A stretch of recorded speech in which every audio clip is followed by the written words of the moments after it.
Avez-vous déjà ressenti cette sensation de chaos mental après avoir passé trop de temps sur les réseaux sociaux? Vous savez, ce moment où vous réalisez que vous venez de passer 2 heures sur Instagram à scroller sans fin, sans même savoir pourquoi? WhatsApp sonne. Et sans même vous en rendre compte, l'ennui vous gagne et vous décidez de prendre votre téléphone.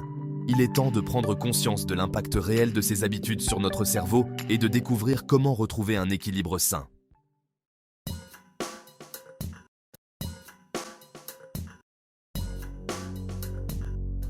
Beaucoup pensent que se détendre en utilisant son téléphone est relaxant. C'est une illusion.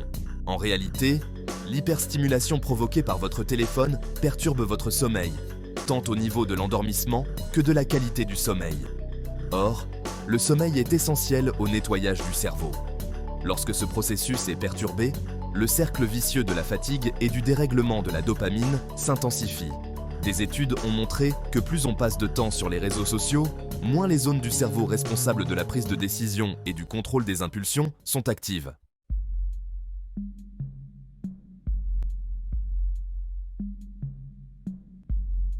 Aujourd'hui, on parle de plus en plus du phénomène de brain rot, littéralement pourriture du cerveau.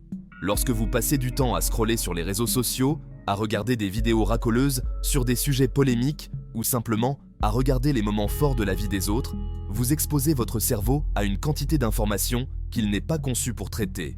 L'utilisation excessive du téléphone, surtout lorsqu'il est à portée de main pendant que vous travaillez, réduit vos fonctions cognitives et votre mémoire de travail. Il est crucial de prendre conscience des dangers de la pourriture du cerveau, afin de pouvoir mettre en place des stratégies pour protéger notre santé mentale.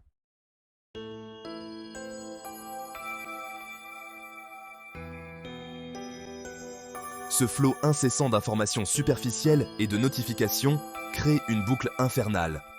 Chaque like, chaque commentaire, chaque vidéo virale déclenche une petite décharge de dopamine, l'hormone du plaisir et de la récompense. Notre cerveau, programmé pour rechercher le plaisir, devient accro à ces petites doses de dopamine faciles à obtenir. Malheureusement, cette satisfaction est éphémère et nous pousse à consommer toujours plus, au détriment d'activités plus enrichissantes mais qui demandent un effort plus important. Le résultat ? Nous nous ennuyons plus facilement, nous avons du mal à nous concentrer sur des tâches qui demandent un effort soutenu et nous sommes constamment en quête de distraction et de nouveautés.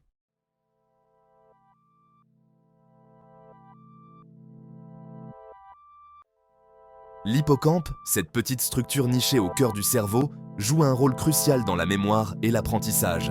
Lorsque nous sommes bombardés d'informations superficielles et de notifications incessantes, l'hippocampe est submergé et peine à fonctionner correctement.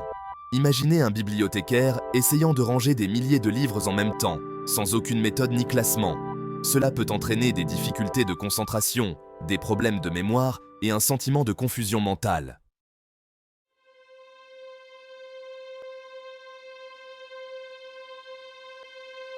Les réseaux sociaux, par essence, favorisent la comparaison sociale. Nous sommes constamment exposés à une version idéalisée de la vie des autres. Voyages paradisiaques, réussite professionnelle, relations amoureuses parfaites. Difficile de ne pas se sentir dévalorisé face à ce flot incessant de perfection. Notre cerveau, incapable de distinguer le réel du virtuel, compare notre quotidien à ces images idéalisées, ce qui peut engendrer un sentiment d'insatisfaction chronique, voire de mal-être profond. En nous comparant constamment aux autres, nous perdons de vue nos propres valeurs, nos propres aspirations et nos propres critères de réussite.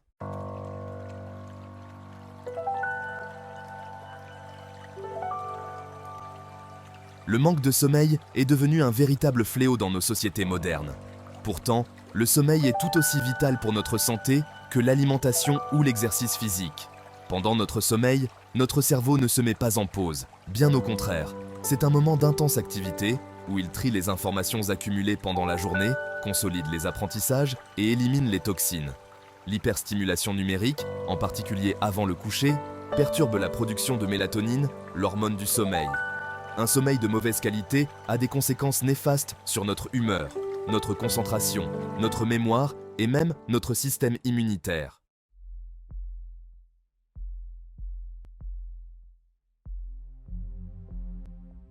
Saviez-vous que notre cerveau possède un système de nettoyage interne? Ce système, composé de cellules gliales, est responsable de l'élimination des déchets métaboliques et des protéines toxiques qui s'accumulent dans le cerveau au cours de la journée. Ces cellules, longtemps considérées comme de simples soutiens aux neurones, jouent en réalité un rôle crucial dans le bon fonctionnement du cerveau. Elles contribuent à la plasticité cérébrale, à la transmission des signaux nerveux et à la protection du cerveau contre les dommages. Il est donc essentiel de dormir suffisamment pour permettre à notre cerveau de se nettoyer et de se régénérer.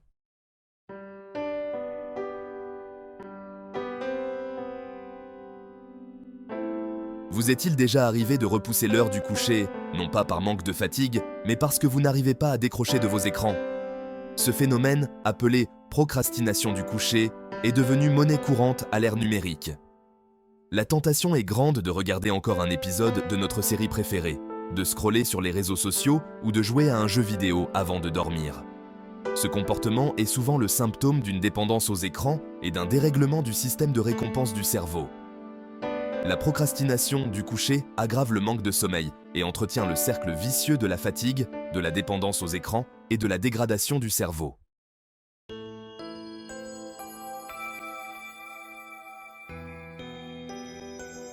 Revenons à cette fameuse dopamine.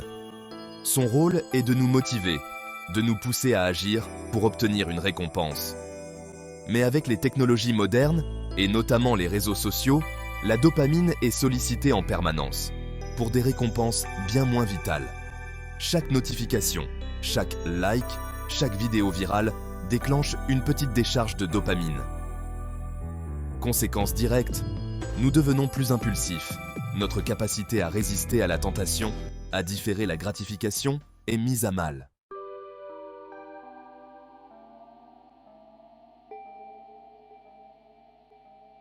Le problème avec les réseaux sociaux et les jeux vidéo, c'est qu'ils excellent dans l'art de la récompense immédiate. Chaque action, même la plus anodine, est récompensée. Un like sur une photo, un commentaire sur une publication, un niveau passé dans un jeu. Ce système de récompense immédiate, s'il peut paraître anodin, a un impact profond sur notre cerveau. Il favorise la libération de dopamine et nous enferme dans une boucle de gratification instantanée. En nous habituant aux récompenses immédiates des réseaux sociaux, nous risquons de perdre notre capacité à nous investir dans des projets de long terme, à fournir les efforts nécessaires pour atteindre nos objectifs et à savourer la satisfaction d'un travail accompli.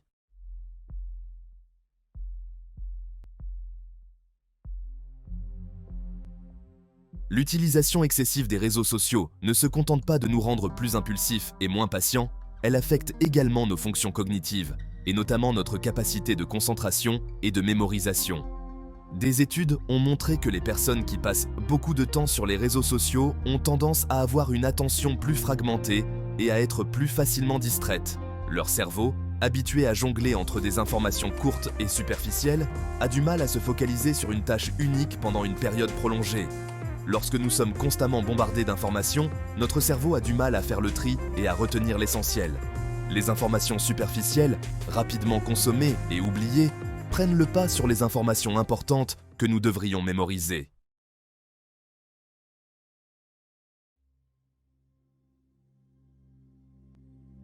Alors, comment lutter contre cette dégradation du cerveau? La première étape est de prendre conscience du problème et de l'impact réel des réseaux sociaux sur notre fonctionnement cognitif et notre bien-être. Il est ensuite essentiel de reprendre le contrôle de notre attention, de réapprendre à nous concentrer sur une tâche unique et à résister à la tentation de la distraction. Des techniques simples, comme la méditation de pleine conscience, peuvent nous aider à entraîner notre attention et à développer notre capacité de concentration. En prenant soin de notre attention, nous prenons soin de notre cerveau et de notre bien-être général.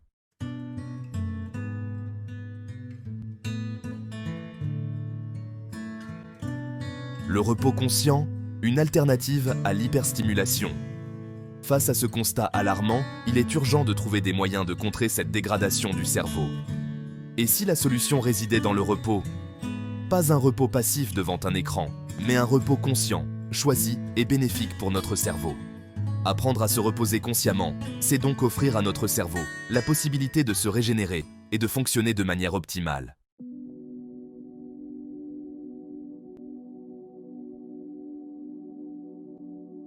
La puissance du NSDR, Yoga Nidra.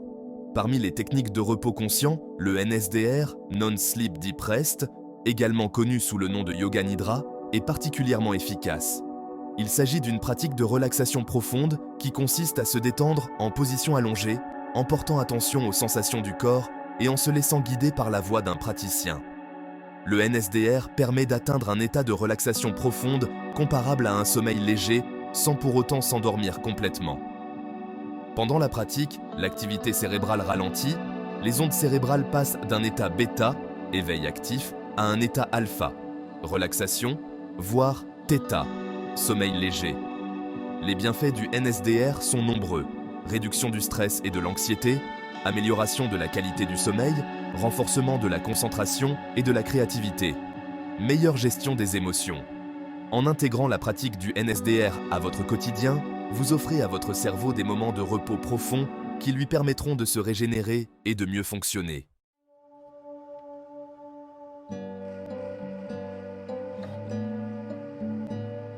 Repensez sa consommation des réseaux sociaux.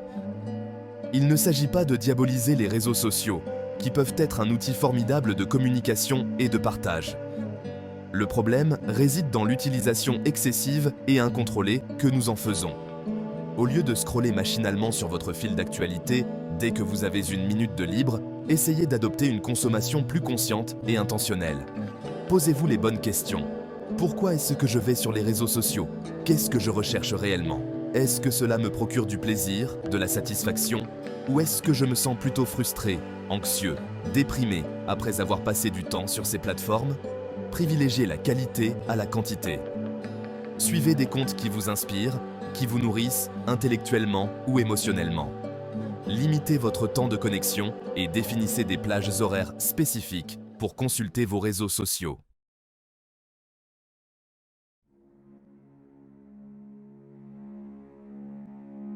Saviez-vous que le simple fait de marcher pouvait avoir un impact positif sur votre cerveau? Des études ont montré que le mouvement latéral des yeux, stimulé par la marche, favorise le traitement émotionnel. Lorsque nous marchons, notre regard se porte naturellement d'un côté à l'autre, ce qui stimule l'activité de l'hémisphère droit du cerveau, impliqué dans le traitement des émotions. Ainsi, la marche peut nous aider à mieux gérer nos émotions, à réduire le stress et l'anxiété et à améliorer notre humeur. Alors, la prochaine fois que vous ressentez le besoin de vous détendre, de vous changer les idées, laissez votre téléphone de côté et partez marcher. Vous ferez du bien à votre corps et à votre esprit.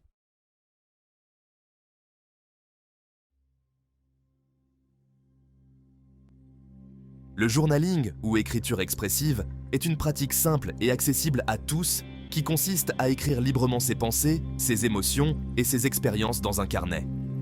Loin d'être un simple exercice de style, le journaling est un véritable outil de développement personnel qui permet de mieux se connaître, de gérer ses émotions et de clarifier ses pensées. En écrivant, nous extériorisons nos émotions, nous les mettons à distance.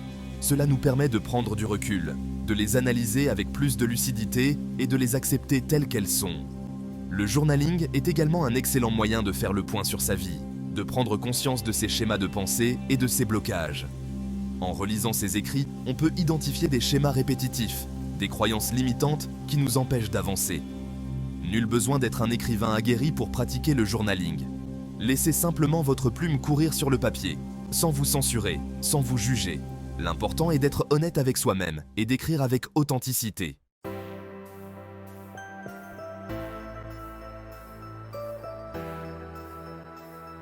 Créer plutôt que consommer. Reprendre le pouvoir. L'un des problèmes majeurs de notre société hyper connectée, c'est la surconsommation de contenu passif.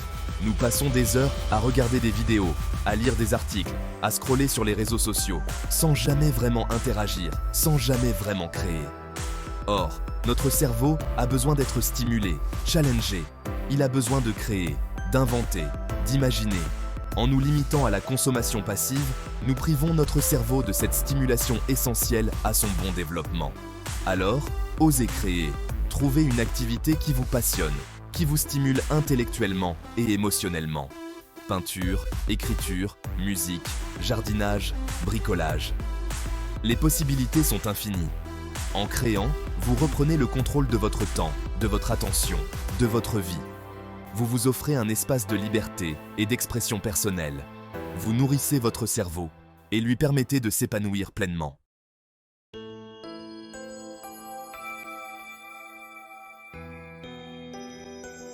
L'ultradianité. Respecter les rythmes naturels du cerveau. Notre cerveau ne fonctionne pas de manière linéaire. Il alterne naturellement entre des phases d'activité intense et des phases de repos, selon un cycle d'environ 90 minutes appelé cycle ultradien. Pendant les phases d'activité, notre cerveau est capable de se concentrer intensément pendant une durée limitée. Au-delà de 90 minutes, la concentration diminue, l'attention se relâche, la fatigue s'installe. Il est donc essentiel de respecter ces rythmes naturels du cerveau en alternant des phases de travail intense et des phases de repos. Au lieu de lutter contre la fatigue et de forcer votre concentration, accordez-vous des pauses régulières de 5 à 10 minutes toutes les 90 minutes environ. Profitez de ces pauses pour vous lever, vous dégourdir les jambes, vous hydrater, regarder au loin pour reposer vos yeux. Vous pouvez également pratiquer quelques exercices de respiration profonde ou de relaxation pour détendre votre corps et votre esprit.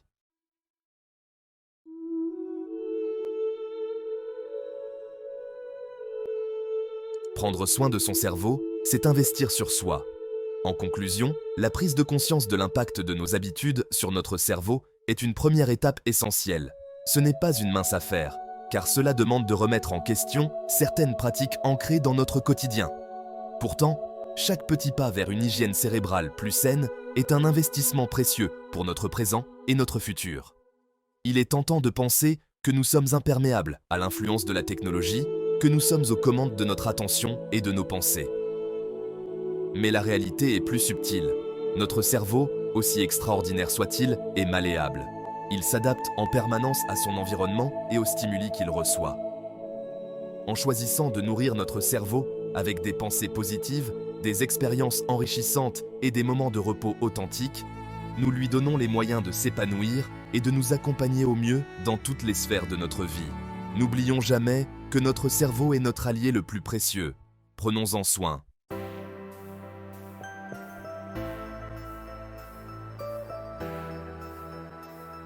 Vers une utilisation plus consciente des technologies. L'objectif n'est pas de rejeter en bloc la technologie, qui a indéniablement révolutionné nos vies et nous offre des opportunités extraordinaires. Le défi est d'apprendre à l'utiliser avec discernement, en conscience, en plaçant notre bien-être mental au cœur de nos choix. Plutôt que de subir passivement le flot incessant d'informations, choisissons de nous concentrer sur ce qui nous nourrit réellement, ce qui nous inspire, ce qui nous permet d'apprendre et de grandir. Définissons des limites claires à notre consommation numérique. Accordons-nous des pauses régulières, des moments de déconnexion totale, pour permettre à notre cerveau de se reposer et de se régénérer. Et n'oublions pas le pouvoir du contact humain, des interactions authentiques, des moments partagés dans la vraie vie. Ces moments précieux, sources d'ocytocine et de bien-être, ne doivent pas être sacrifiés sur l'autel de la virtualité.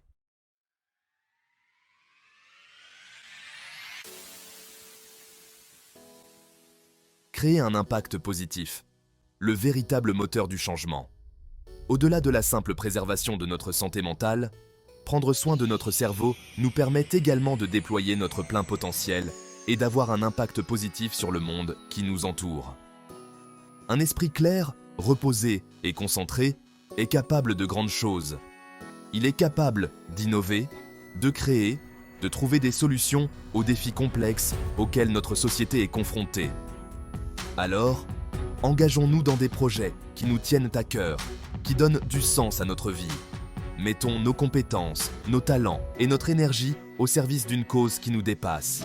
En nourrissant notre esprit et en agissant avec intention, nous contribuons à créer un monde meilleur, plus juste et plus durable pour nous-mêmes et pour les générations futures.